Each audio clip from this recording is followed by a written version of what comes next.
K-On! Is my favorite anime series of all time, and there's no quick answer as to why. I like to tell people it's because the show is dense, which is another way of saying that I'll be talking for 2 hours before I can get to the heart of the matter, but considering I've dedicated that much time to breaking down my least favorite anime ever, it's probably good for my health that I do the same for my most favorite as well. It's difficult to simply explain the appeal of K-On! Because so much of that appeal has to do with the personal relationship which the viewer forms with the show along its run. K-On! Is a show that progressively gets better the more of it you watch, not only in the sense that Season 2 is a lot better than Season 1, but in that Season 1 is more enjoyable if you've already seen the show in its entirety. The most popular misconception about K-On! Is that it lacks a narrative, and that could not be further from the truth. On a moment-to-moment basis, K-On! Is mostly a comedy show about 5 girls and their friends having fun and cracking jokes, but there's a very clear narrative arc across the entire series and tons of growth on the part of every character, which is all stuff that you can only appreciate by watching the series all the way through. While it may seem like one at first, K-On! Is not an episodic series. It is a sequence of events with a logical progression which reaches an eventual conclusion, and as such should be considered a cohesive work in the same way that one might consider a film or a book. Following this logic, I think the best way to explain what makes the series great is to start from the beginning. What I love about the first episode of K-On! Is that you cannot possibly understand the full appeal of K-On! Just by watching the first episode. You do, however, get a taste of the basics. It's a cute little show full of cute little marshmallowy girls with a light color palette, light music, which is the name of the show, and a relaxed sense of pacing. Even the voice acting, by a cast whom at the time was comprised totally of new actresses, is pretty on point right from the start. Often overlooked about this episode and the series on the whole is the incredible attention to detail. Yui's room looks like a real room that Yui really lives in. It tells a story all on its own about what kind of person she is and what kind of life she has. Most of the locations in K-On! Were directly based on real places, such as the school, the real-world equivalent of which has become a tourist location thanks to the show. Because of all these details, the world feels real, alive, and storied. It's easy to buy into the kayfabe of K-On! When I'm watching it, I don't think of it as a story which someone wrote, or a cartoon which a team of people made. It feels like it's actually unfolding before my eyes. That may be a bit of an exaggeration, but my point is that seeing characters who wear outfits that I could see real girls wearing, or seeing a room that looks like the character was the one who made it look that way, creates a deep sense of immersion, which is what allows me to buy into the idea that these characters really exist inside of this world. But anyways, returning to what I said before, while there's a lot to like about K-On! Right from the beginning, it is nonetheless impossible to understand the full appeal of the series at this point, and that is completely intentional. As viewers, our experience of this episode is equivalent to what Yui experiences in signing up for the Light Music Club. We are not really sure if we want to get involved with something like this, or if it fits our self-image. We don't know any of these characters or have much of a reason to care, so we're just kinda shy around them. Remember, by the end of the first episode, Yui still has no idea what the Light Music Club is really like and is kind of ready to bail on the whole thing. Even if we do enjoy this episode right off the bat, it's important that we share Yui's lack of understanding of how this situation is going to play out or who these characters are, because the narrative of Season 1 is dependent on Yui learning about these people and finding a place within this group. That's not to say that Yui is necessarily an audience stand-in or even necessarily the main character, as I think it's equally important that we discover her true nature as the season goes along, but the experience of getting to know these characters and how they interact with one another is itself the narrative of K-On! That's why I said before that the appeal is dependent on the relationship which the viewer develops with the show. It's only through experiencing firsthand how all of these characters form their relationships with one another that we can completely understand those relationships, and it's because of that experience that the later episodes feel so emotional and meaningful. We don't learn very much about any of the main characters in episode 1, and next to nothing about how they interact with one another. At most, we can tell that Mio and Ritsu are longtime friends, and that Ritsu is more headstrong and energetic, but also a bit of a troublemaker whom Mio has to rein in, even as she gets dragged along in Ritsu's plans. We vaguely understand that Tsumugi comes from a very different background and perspective through her mannerisms, the fact that she's never eaten fast food before, and her suggestion that they bribe a student by buying them a car or a summer home. Yui, meanwhile, is clumsy, dense, and empty of thought. She's never had anything to do with herself, so she spends her off time laying around, but now that she's in high school, she feels guilty and wants to do something. Each of these characters has a unique reason for joining the Light Music Club. Ritsu wants to form a rock band because she was inspired by a concert she saw on TV. Mio gets dragged along because of Ritsu's persistence and the fact that she promised she would form a band years ago. Mugi joins because she admires Ritsu and Mio's relationship, and Yui joins because she expects the club activity to be easy. What's important to realize about all of this is that none of these motivations are what keep this club going in the long run. Not only will each of these characters change in personality personality as the series goes along, but form a much stronger attachment to their places in this club, to the point that their original intentions have nothing to do with why any of them are there anymore. This whole sense of not knowing who these people are, how they interact, or what the Light Music Club really is, all comes through in their first performance. None of their parts sync up very well, with Ritsu rushing on drums and Mugi and Mio being slightly out of time with one another. It's clear that they each have some talent at their instruments, but they don't sound like they've learned how one another plays or developed any chemistry. Plus, obviously, they don't even have all of their members yet. This song represents the current state of both the club and the show itself, a state in which each disparate element shows potential, but nothing is yet cohesive or noteworthy. Episode 2 is where the true appeal of K-On! Begins to bleed through, and the series starts to make its intentions clear. It opens with Yui sharing her observations of each of the other club members so far. We learn that Mio is extremely shy and sensitive, Ritsu is kind of shallow, and Tsumugi is wealthy to the point of abnormality. In this opening scene, Ritsu, Mio, and Tsumugi kind of walk on eggshells around Yui because they want to keep her placated. They offer her sweets anytime they come close to offending her, and are desperate to appease her whims to keep her going. In the following scenes, we also learn more of just how airheaded Yui is and how she relies on others, such as her sister, to get by. As we jump into the episode's midsection, the dynamic of these characters slowly begins to shift. It starts when the girls are on their way to the music store, but Yui gets distracted and they end up messing around in various stores along the way. This is the first time the girls get to hang out with no pretenses regarding club activity, and we get our first hints of how each of them would react and interact when put into various situations. However, it's during the scene in which the girls work as traffic surveyors that the show really starts putting effort into both distinguishing and unifying them as characters. When Yui and Mugi are paired up, we see how Mugi is capable of hyper-concentration, while Yui is easily bored. Ritsu gets lost in the rhythm of her car counter, and Mio starts thinking about the time signatures of the beat Ritsu is playing before she tells Ritsu to do her job correctly. When Mugi and Mio are together, both of them are working hard, while Ritsu and Yui are slacking off. At the end, all of them are afflicted with some level of occupational illness. Something K-On! Does better than any other show I've seen is making all of the characters feel at once distinct from one another, yet never making me question the idea that all of them are friends. Each 2x2 pairing of the characters works on its own, and they also work as one group. They experience things similarly enough that they all feel the same way, even though they interact with things in such different capacities. By the end of this episode, we start to develop a sense of what a Ritsu and Yui scene or a Mugi and Yui scene might feel like, and how they compare with one another. We also first begin to sense the passions of these characters. Mugi, we learn, has been playing piano since she was 4 years old and is sort of naturally talented at it. As the show goes on, we'll see how Mugi is perhaps the character who most uses music as a means to the ends of hanging out with the other girls as opposed to a real passion. On the other hand, we see how Mio spent a long period of deliberation deciding which bass guitar she wanted, and how Ritsu fought to be able to afford her used drum kit. We get the sense that these two really care about music, whereas Yui doesn't even seem to understand how a guitar and the concept of music are correlated. Her first reaction to buying one of the nicest and most famous guitars in existence is to pose in the mirror, practice signing autographs, and take it to bed with her. There are other takeaways from this episode as well, like how between Ritsu's bargaining scene and the fact that she not only knows how to job hunt, but at one point is filling out contest forms to try and win a guitar, gives us the sense that she might come from a lower income household, putting her in the opposite position of Tsumugi, whose father turns out to own the music store. Most important to this episode, however, is the way the dynamic changes between Yui and the rest of the group towards the end. As Yui realizes how much work everyone is putting in on her behalf, she recognizes how selfish she's been and decides to buy a cheaper guitar so that she can start practicing as soon as possible. Ultimately, Yui doesn't have to make that sacrifice since Mugi gets her a discount on the guitar she wants, but the lesson sticks. The last scene utilizes a clever reincorporation in which Ritsu offends Yui and then Mugi offers her a snack to placate her, but Yui then expresses her newfound drive to be a real member of the club, thus unifying them at last. Having heard that, you might be thinking, wow, K-On! Had meaningful character development and clever writing tricks such as unforeseen reincorporation as early as episode 2, so why do so many people say that there's no plot in K-On! Well, that's the funny thing about it. K-On! Is really subtle about its progression. Yui doesn't directly explain that she's been selfish, nor does anyone point out at the end the change in Yui's reaction to being offered sweets. It's something you have to pick up on yourself, and most of the people who wrote off K-On! As being a show about nothing would not notice these kinds of subtleties. K-On! Is a show that a lot of people judged by its cover at the time that it came out. Most people expected it to be Lucky Star 2.0 because it was once again based on a 4-panel comic about high school girls and once again was being animated by Kyoto Animation. This was also at a time when shows about groups of high school girls sitting around doing nothing were becoming more and more frequent, and a lot of anime fans didn't like that. K-On! Was lumped in with every other show that had similar elements, and the things which set it apart weren't readily apparent from the beginning. The kinds of people who were ready to write off K-On! As a moe blob show weren't going going to notice the subtleties, and in fairness, I didn't notice them at the time either. I'd wager that even a lot of fans of K-On! Liked it on the basis of it being a cute show without really noticing the subtleties themselves. Remember, K-On! Is a show that gets better the more of it you watch, and I don't think I've spoken to anyone who expected it to get as good as it does in Season 2 from as early a point as Episode 2. Episode 3 is where the humor and characterization of the series finally begins to calcify. Yui is shown to be a lot more confident and friendly in her interactions, making lots of physical contact and cracking jokes, sometimes even at Ritsu's expense. Ritsu, meanwhile, seems out to prove herself as an A-plus comedic character scene after scene. At first glance, this episode seems like a one-off story, and might leave the impression that K-On! Really is an episodic series, but once again, it's a case in which you can appreciate the relevance of the episode more when you know where the series is going. The point of this episode is to establish Yui as a sort of idiot savant. We see that she can learn guitar chords with impressive speed, but at the cost of losing out on her studies. With an upcoming midterm exam, her friends help her to focus on said studies, and in the end she earns a perfect score on the exam, only to forget all of the guitar chords. When this episode came out, some people considered it unrealistic that Yui scored 100% on the test, but that was kind of the point. Yui is not a normal person. She has an incredible capacity for memorization, but is only capable of applying it to one subject at a time. This episode further develops Yui's younger sister Ui and her best friend Nodoka-chan, and we get the sense that Yui has been getting by in life through a combination of being surrounded by far more responsible people and having this incredible talent for memorization. After all, there had to be a reason she was able to make it into the same high school as the other girls, so it wouldn't be surprising if Yui had pulled scores like this out of her ass before with Nodoka's help. Yui's talent for memorization is not just a one-off joke, but an important part of her character going forward. By the time she learns to play notes on her guitar, we'll discover that Yui has perfect pitch, which in combination with her memorization skills makes her able to play pretty much anything she hears, which is going to be important later. Are Yui's incredible powers of memorization and perfect pitch normal attributes for people to have? Of course not. But they are real things that real people can do in rare cases, and Yui is portrayed perfectly as one such case. These aspects of her characters aren't just being played up for a quick laugh, but are definitive parts of her nature, which we'll get to know as the series progresses. In the interest of keeping this post from getting too repetitive, from here on out I'm going to focus just on the broad strokes of what each episode brings to the table. You can pretty much take it for granted that every episode from here on out is going to deepen the relationships between the main characters, flesh out their chemistry and comedy as a group, and subtly teach us new things about their personalities. By now, I should have given you the tools to watch this series with a more open mind and detect what kind of subtleties it employs just by watching it and paying attention. Mostly what I want to do from here on out is to chronicle how the story progresses from episode to episode, not only in the interest of proving the narrative significance of each episode, but to eventually show how the ending is the most logical place at which the story could arrive given all that came before. The thematic purpose of episode 4 is to express Mio's frustration at the realization that the Light Music Club isn't capable of performing at the level of the club that came before, but then ultimately to come to the realization that spending time with the other girls is an enriching experience in itself. Once again, this is not expressed verbally, but instead through imagery and tone. All throughout the episode, Mio is trying to force the other girls to work with her, but is continually dragged into their insistent dicking around. Only after she sees Yui backlit by fireworks does she realize just how much she values the time spent with these friends, and ultimately decides to play for them the song which had inspired this trip in the first place. All of this is massively important because it sets the tone for what this series is really about. K-On! Is the story of how each of these girls finds their place in the Light Music Club, more so than it is about the actual performance of light music, and it's crucial that the one character who takes herself seriously and would stop to question what she's doing with her life is the first to completely understand this. K-On! Is incredibly slow-paced, but that's because the series is meant to reflect the pacing of actual human life. Anyone who's been in a band when they were in high school knows that progress moves incredibly slowly, and for most people it ends up being more of a pretense to hang out with friends than anything else. I would know. I spent the last 2 years of high school and a year or two in college trying to establish a band with some of my musically talented friends, and nothing ever gelled out of it. We'd set out with the intentions of practicing or songwriting and end up watching movies or just singing along to other music instead. It's not so much that K-On! Doesn't take its musical elements seriously, as it is that the story K-On! Wants to tell is of how these band members come together on a human level, more so than on the level of what they may or may not accomplish musically. It's the story of Hokago Tea Time the people, not Hokago Tea Time the band, a hyper-detailed behind-the-music documentary as opposed to the story of how their album came together. Anyways, I'll get into all of this more later, but for now let's move on to the next episode. Episode 5 mostly serves to push the plot forward as we approach the club's first performance at the cultural festival. They find an advisor in Sawako-sensei, the image-obsessed and legitimately skilled guitarist of the Light Music Club 8 years prior. Most of Sawako's development doesn't come until season 2, but for now she serves as the first person to take a critical critical eye to the group's performance as a band, as well as to start properly whipping them into shape. She takes Yui away for personal training and improves her skills massively, which brings our group up to a speed that may yet be ready for the real performance. In episode 6, we get our first glimpse of where K-On! Is really going, and for the first time, all of the tiny moving parts cohere into something whole. Whereas the series up to this point has been characterized by punctuations of high-quality animation in between bouts of decent to mediocre character art, this episode is more consistently on point, with more on-model and high-detail shots as well as much more background details thanks to the cultural festival. I'd also say that by this point, the show's masterful comedic timing is pretty much down pat, though I really could have said the same about the last 2 episodes. This also gives me the opportunity to comment on the voice acting, which is one of the most crucial elements of what puts this show on top of my favorites list, but also the hardest to talk about. Not only is it difficult to describe what makes a good vocal performance, especially when a lot of it has to do with what sounds pleasant to the individual, but my Japanese comprehension is lackluster at best, so I feel awkward about commenting on a Japanese performance. Nonetheless, I do believe that the voice work in K-On! Is top-notch, and in particular, Toyosaki Aki's performance of Hirasawa Yui and Sato Satomi's performance of Tai Nakaritsu are my favorites in all of anime. What makes these performances stand out to me is the level of versatility which each actress brings to their role. In real life, people's voices tend not to sound exactly the same all of the time, especially people who like to crack jokes. People throw their voice or morph it when they're around different people or when saying certain things and conveying certain tones, and Sato and Toyosaki both nail that versatility in their acting perfectly. Consider that both of these actresses are not just performing a variety of voices, but doing so while maintaining their characters. When Ritsu does the sumo voice, it's not just Sato doing a sumo voice, but Sato doing Ritsu's voice doing a sumo voice.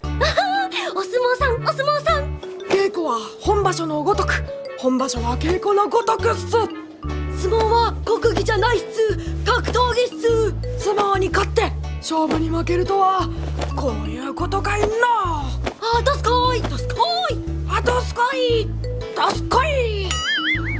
I chose this episode in particular to talk about the voice acting because throughout the entire episode, Yui's voice has been wrecked from her training with Sawa-chan sensei, and Toyosaki nails it the whole way through, even when she's doing backup vocals during the live show.